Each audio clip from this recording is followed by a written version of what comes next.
Ohio University geologist Gregory Springer is using the caves of Appalachia to better map out the Earth's flooding, droughts, and climate changes. He is currently one of the only people in the field using cave research to better explain the impact of humans on landscape and climate.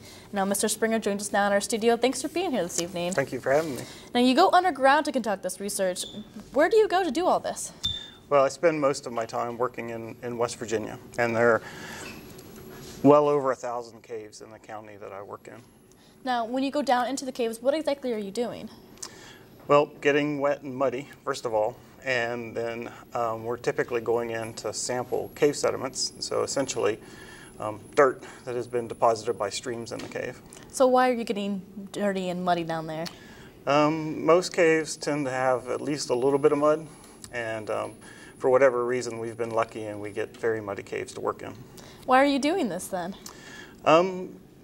Underground, the caves can preserve records that wouldn't survive on top of the ground, and so rain and so forth washes those records away. Caves have roofs.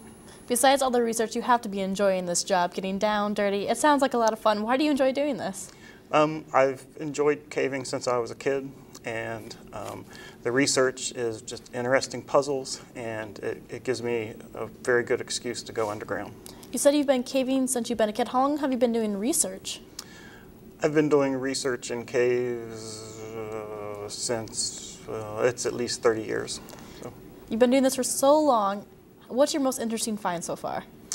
I think in terms of the research, finding that Native Americans had a significant impact on the land above a cave that we worked in, and such a significant impact that it actually is imprinted in the geological record in the cave. Now, you focus mainly on climate change. What have you found in that area? So in that area, we use stalagmites to reconstruct ancient climates, and one significant thing that we found was a link between solar activity and droughts in southeastern West Virginia. And so being able to tie cycles in the sun to drought cycles was a really interesting discovery. What kind of link did you find down there between the two? We found that during cold phases, when the sun's not putting out as much radiation, that you typically have droughts in southeastern West Virginia. Now, I understand you're writing a section for the Encyclopedia of Caves. What's that all about? Well, let's put it this way. I had a car license plate in the past that said Dirt Boy.